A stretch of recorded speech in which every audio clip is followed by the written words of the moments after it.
শ্রীমদ্ ভগবদ্গীতা যথাযথ দশম অধ্যায় বিভূতিযোগ শ্লোক নাম্বার 18। বিস্তরেণাত্মানয়োগানম বিভূতিনম জনার্দন ভূয়া কথয় তৃপ্তসি শৃণোতো নাস্তি মেহমৃতম।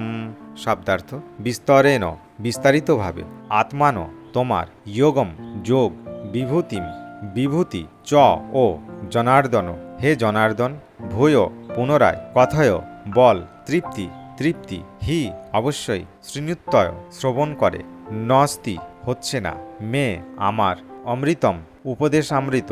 অনুবাদ: হে জনার্দন, তোমার যোগ ও বিভূতি বিস্তারিতভাবে পুনরায় আমাকে বলো, কারণ তোমার উপদেশামৃত শ্রবণ করে আমার পরিতৃপ্তি হচ্ছে না, আমি আরও শ্রবণ করতে ইচ্ছা করি। তাৎপর্য: অনেকটা এই ধরনের কথা শৌনক মুনির নেতৃত্বে নৈষম্যারণ্যের ঋষিরা সুত গোস্বামীকে বলেছিলেন। সেই বিবৃতিটি হচ্ছে: বয়ম তু ন বৃতোপ্যাম উত্তম শ্লোক বিক্রমে ইচ্ছা ন তম রসজ্ঞানম স্বাধু স্বাধু পদে পদে। উত্তম শ্লোকের দ্বারা বন্দিত শ্রীকৃষ্ণের অপ্রাকৃত লীলা নিরন্তর শ্রবণ করলেও কখনো তৃপ্তি লাভ হয় না।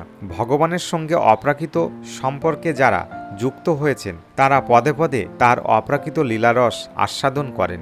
শ্রীমদ্ ভগবতের প্রথম স্কন্ধের প্রথম অধ্যায়ের 19 নম্বর শ্লোকে এভাবে অর্জুনও ভগবান শ্রীকৃষ্ণ সম্বন্ধে, বিশেষ করে শ্রীমদ্ ভগবতের প্রথম স্কন্ধের প্রথম অধ্যায়ের 19 নম্বর শ্লোকে এই কথাটি বলা হয়েছে। এইভাবে অর্জুনও ভগবান শ্রীকৃষ্ণের সম্বন্ধে, বিশেষ করে কিভাবে তিনি সর্বব্যাপ্ত ভগবান রূপে বিরাজমান তা জানতে ঐকান্তিকভাবে আগ্রহী।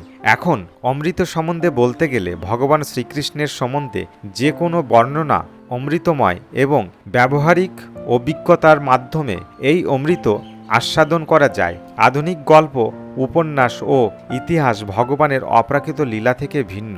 জাগতিক গল্প উপন্যাস একবার পড়ার পরেই মানুষ অবসাদ বোধ করে, কিন্তু ভগবান শ্রীকৃষ্ণের লীলা শ্রবণে কখনোই ক্লান্তি আসে না। সেই জন্যে সমগ্র বিশ্ব ব্রহ্মাণ্ডের ইতিহাস ভগবানের অবতার সমূহের লীলা কাহিনীর বর্ণনায় পরিপূর্ণ। যেমন পুরাণ হচ্ছে অতীতের ইতিহাস, যাতে রয়েছে ভগবানের বিভিন্ন অবতারের লীলা বর্ণনা। এভাবেই ভগবানের এই সমস্ত লীলা কাহিনী বারবার পাঠ করলেও নিত্য নবনব রসের আস্বাদন লাভ করা যায়।